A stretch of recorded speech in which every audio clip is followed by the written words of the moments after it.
Este ano é a segunda vez que eu estou aqui nessa igreja. Eu agradeço a Deus por isso, para repartir a palavra do Senhor, o pão da vida com os irmãos.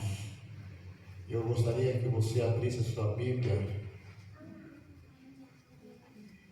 em João capítulo 7.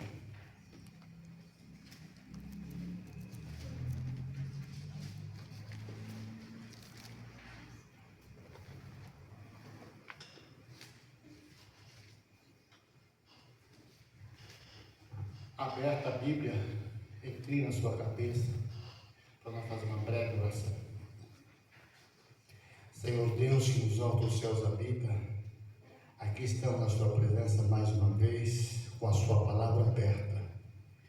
Neste momento nós pedimos o batismo do seu Santo Espírito, que aqui e agora não fale no Jaime, mas seu Santo Espírito fala conosco e venha nos ensinar e orientar qual seja a tua vontade. Em nome de Jesus. Amém. No verso 37 e 38 nós lemos assim: no último dia, o grande dia da festa, levantou Jesus e exclamou: se alguém tem sede, venha a mim e beba.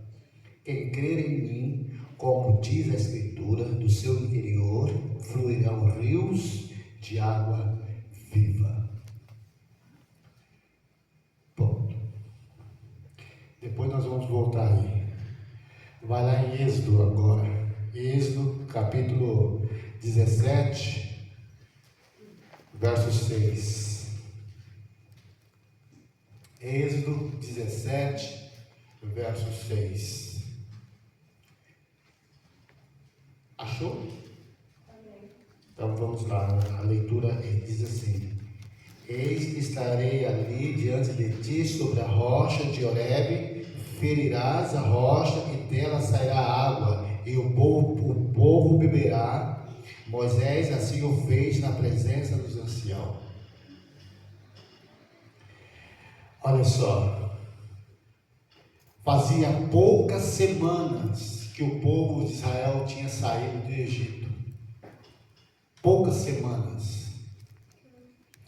Eles tinham visto o poder de Deus mostrando para os israelitas e os egípcios quem é que manda no universo. Porque o Egito tinha vários deuses e o Deus verdadeiro estava mandando as pragas, provando quem é que manda. E Israel viu tudo isso. Um certo dia, Israel entrou dentro de casa, fechou a porta para o seu primogênito não morrer. Você lembra disso? Aí depois disso saíram. E eles viram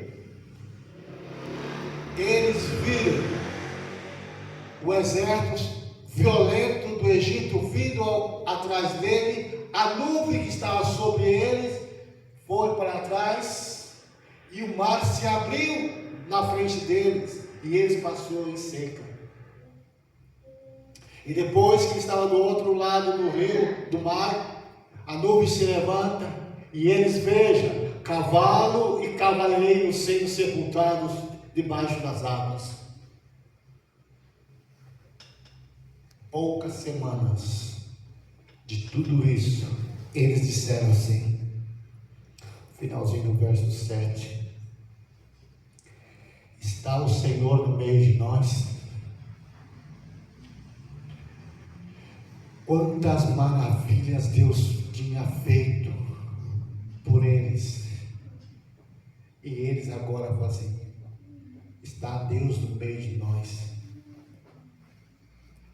Insulta Moisés agora, porque estava num lugar que não tinha água, e eles agora querem matar Moisés. Aí Moisés vai até a presença de Deus e fala assim: o que eu vou fazer com esse povo?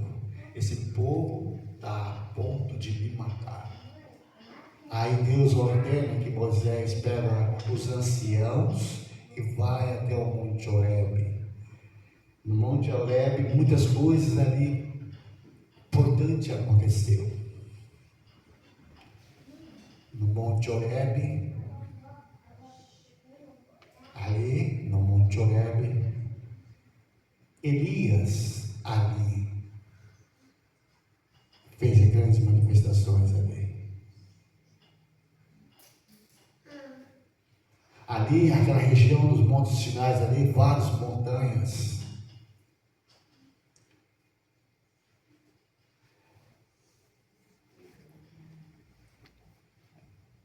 E Moisés toca na rocha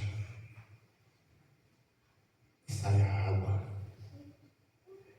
Lembra que tinha quase 2 milhões de pessoas, então não saiu uma biquinha de água, jorrou água. Jorrou água. Mas é muita água.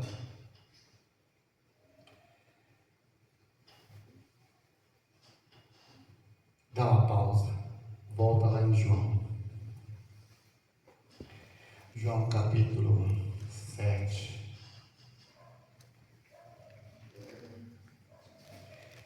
João capítulo 7, versículo 37 e 38.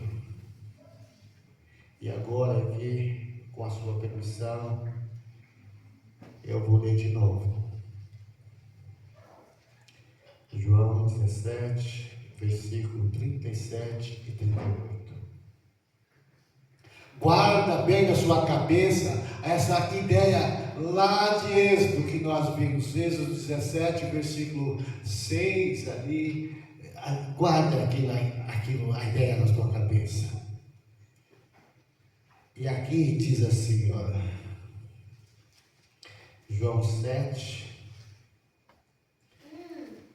versículo 37 e 38 diz assim: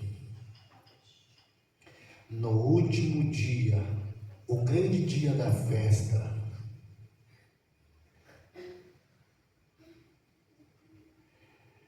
Jesus, devido às suas maravilhas que ele fazia em meio ao povo, ele foi perseguido. Por Jesus não ser igual ao do mundo, ele foi perseguido, porque ele vivia e falava a verdade do Pai eterno. E por causa disso, Jesus deixou de frequentar as festas que tinha anualmente em Jerusalém, nação judaica. Ele deixou de frequentar essas festas. Nessa festa aqui do tabernáculo, agora, que nós estamos lendo aqui, os irmãos de Jesus estavam todos se preparando para ir para a festa. Eles estavam só observando Jesus. E Jesus, tranquilo, eles perceberam que Jesus não estava se preocupado em ir para a festa. Perceberam que Jesus não estava querendo ir para a festa. Eles falaram para Jesus: por que você não vai para a festa? Vamos para a festa. Você faz tanta coisa aí, e agora você fica fazendo as coisas ocultas. Aí é hora de você mostrar para o pessoal aí, para o povo, e ver, para as autoridades, ver quem é você.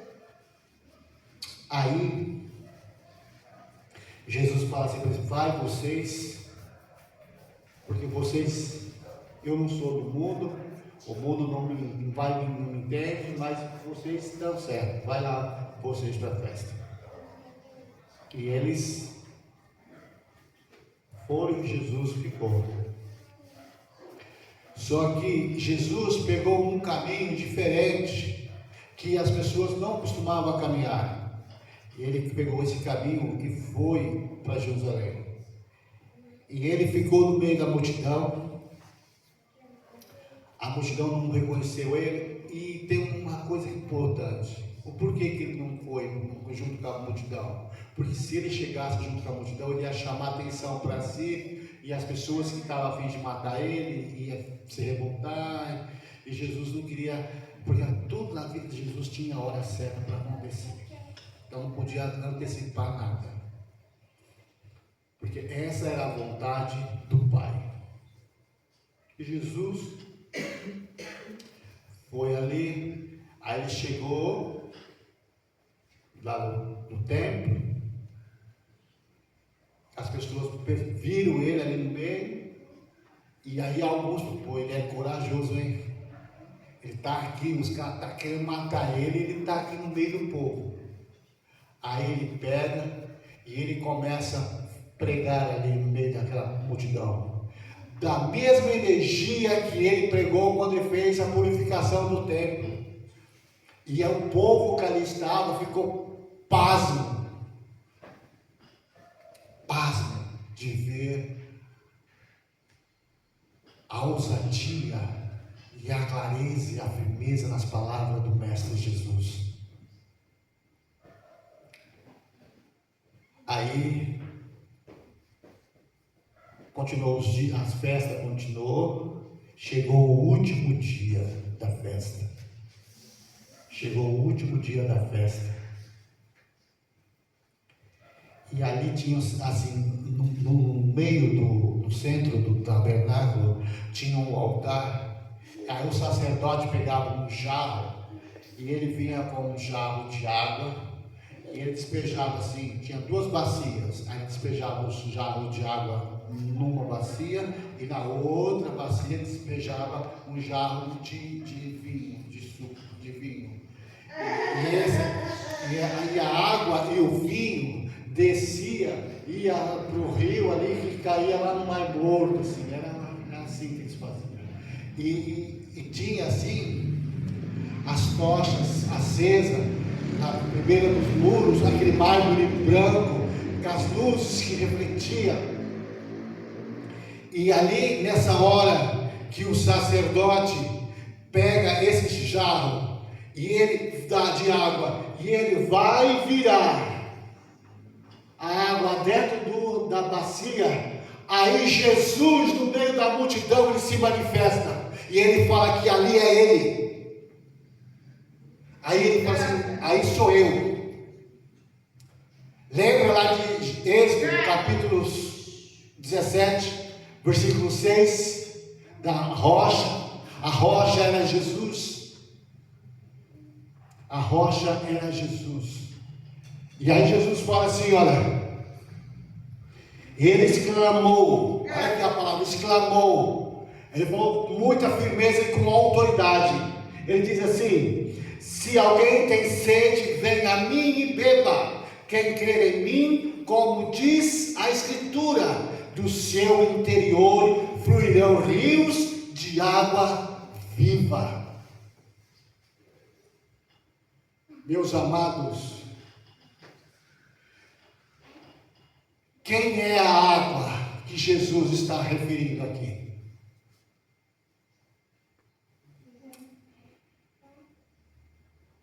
Eu ouvi algumas pessoas dizer, é a palavra, é a Sagrada Escritura. No verso 39 nós temos a resposta. Diz assim no verso 39, isso ele disse com respeito ao Espírito que havia de receber os que nele crescem, pois o Espírito até aquele momento não fora dado, porque Jesus não havia sido ainda glorificado. Então, aquela rocha ferida lá no Monte Horebe referia a Jesus. Que quando Jesus fosse levantado ao madeiro, ele fosse ferido, depois do ferimento dele, ele enviaria o Espírito Santo para a igreja. E isso aconteceu 50 dias depois da ressurreição dele. Meus amados, sabe que Jesus está ensinando aqui para nós que Ele nos tirou do Egito.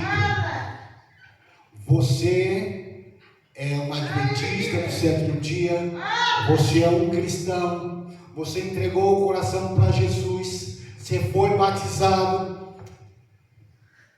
Você nasceu no reino de Deus. Jesus tirou as algemas de você, tirou você do Egito, da escravidão.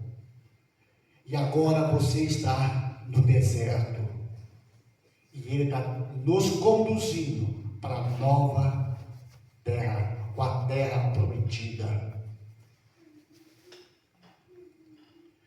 Lembra que lá eles não tinham água. Se eles não bebessem daquela água que Jesus tinha providenciado, eles morreriam de sede no deserto. E eles não iam chegar até a Canaã. Meus amados, se eu e você, todos os dias, não ser batizados pelo Espírito Santo, nós não chegaremos na terra prometida. Todo o santo dia, diariamente, eu e você, nós precisamos de buscar o batismo do Espírito Santo, para que nós possamos enfrentar o deserto e chegar nutrido pelo poder de Deus na terra prometida.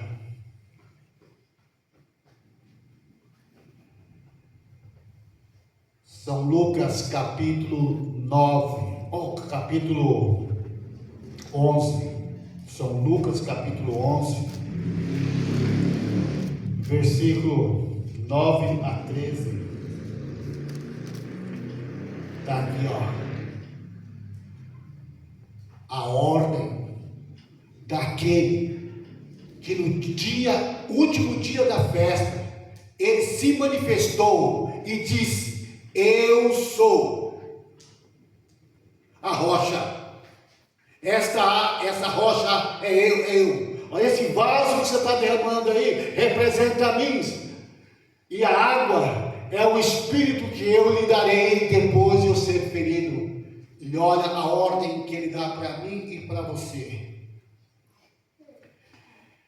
Por isso vos digo: pede e dar-se-vos-á, buscai e achareis, batei e abrir-vos-á, pois todo o que pede recebe, o que busca encontra, e a quem bate abrir-se-lhe-á.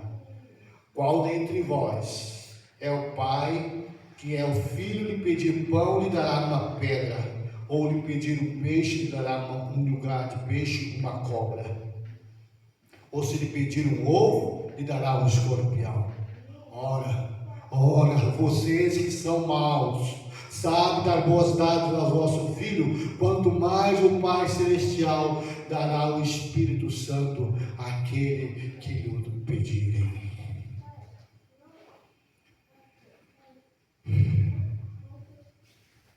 Meus queridos, o sonho de Deus é dar o Espírito Santo para você, mas Ele só vai dar se você pedir. E aqui em São Lucas, Jesus está incitando a orar, a clamar o batismo do Santo Espírito diariamente. Sem o Espírito Santo não tem salvação, irmão. Uma coisa que nós precisamos entender, que é um outro assunto para outra hora: a salvação. O que é salvação? Às vezes nós pensamos que salvação é quando Jesus vier, Ele vai nos tirar dessa terra aqui e pronto. Às vezes é tentado pensar isso. Isso não é salvação, irmão. Quando Jesus manifestar na nuvem do céu, será para a glorificação. Jesus, ao morrer na cruz e ser ressuscitado, Ele é o justificador. O Espírito Santo é o que santifica, é o que salva. E Ele leva para Jesus, que é o caminho, a verdade e a vida. A Trindade trabalha unidas. Jesus justifica, o Espírito Santo santifica e o Pai glorifica. Isso é bíblico, é assunto para outro dia. Mas eu gostaria que você ficasse na sua cabeça que para você ser salvo, Você precisa buscar o Espírito Santo todos os dias, porque quem produz a santificação, o avivamento dentro de você é o Espírito Santo. Não há salvação sem a atuação do Espírito, irmão. Não há salvação sem a atuação do Espírito Santo em sua vida. Eu não sei qual é a sua experiência com o Espírito Santo. Eu não sei. Talvez, eu não sei. Mas se te falta entendimento sobre a missão e o trabalho do Espírito Santo, procure, busque, clame. Olha aqui que Jesus fala assim: olha, você que é mau, sabe dar boas coisas para o seu filho, imagina o Pai Celestial. E a coisa boa que Deus quer dar para nós, irmão, é o Espírito Santo. Você já ouviu falar um verso na Bíblia que fala assim: aquilo que não passou nos seus ouvidos, você não ouviu, aquilo que você não viu e nem passou na sua mente, é o que Deus tem preparado para você. Você já conhece esse verso, né? Mas também você lembra daquele verso que fala assim, que Deus enviou o penhor. Sabe quem que é o penhor aqui, irmão? O penhor é o Espírito Santo. O penhor é a primeira parcela. Então, daquilo que você não viu, que os olhos não viram, o ouvido não ouviu, não passou pela sua mente, Deus já enviou a primeira parcela, que é o Espírito Santo do Senhor. Sabe quando que Deus enviou essa primeira parcela? Lá no Pentecoste. Aquela chuva temporã, ela está até hoje. Ela está até hoje. É um outro assunto para outro dia. E daqui a pouco, para aqueles que receberam a chuva temporã, agora, daqui a pouco, em alguns lugares já está caindo algumas gotinhas, mas daqui a pouco vai vir o aguaceiro, irmão. Sabe aquela rocha, sai daquela torrente de água, daqui a pouco. Só vai receber aquele que estiver buscando agora.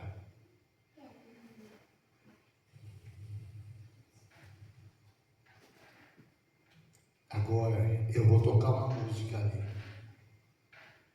Eu gostaria que mesmo ao estiver tocando essa música, se você conhece a música e quiser cantar, você pode cantar. Se você não quiser cantar, é um momento sim de você conversar você e Deus. Só você e Deus.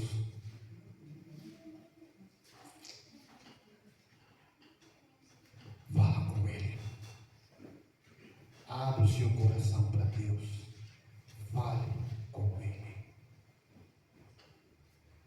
Quais são os seus medos, as suas dificuldades, as suas ansiedades, a sua necessidade? O título da música é assim: Eu te amo, ó Deus. Fala para Ele o quanto que você ama. E ouça Ele falar para você o quanto Ele te ama, o quanto Ele é pouco, você é importante para Ele. Enquanto eu estiver tocando, se você quiser orar, sentado você ora, se você quiser ajoelhar, você ajoelha. Do jeito que você quiser. Mas por favor, fale com Deus. Não saia daqui do mesmo jeito que você entrou. Fale com Deus.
Querido Deus que os altos céus habita, obrigado, Senhor, pelo teu amor e o teu cuidado.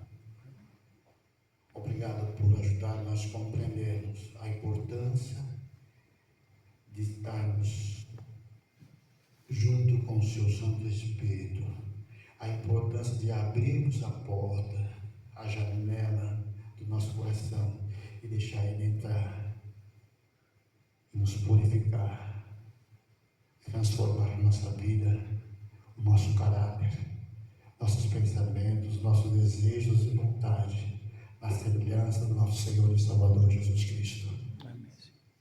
Meu Deus, ajuda essa igreja, ajuda cada um de nós, e agora que nós vamos de volta para os nossos lares, possamos na companhia do Senhor e dos seus anjos, em nome de Jesus.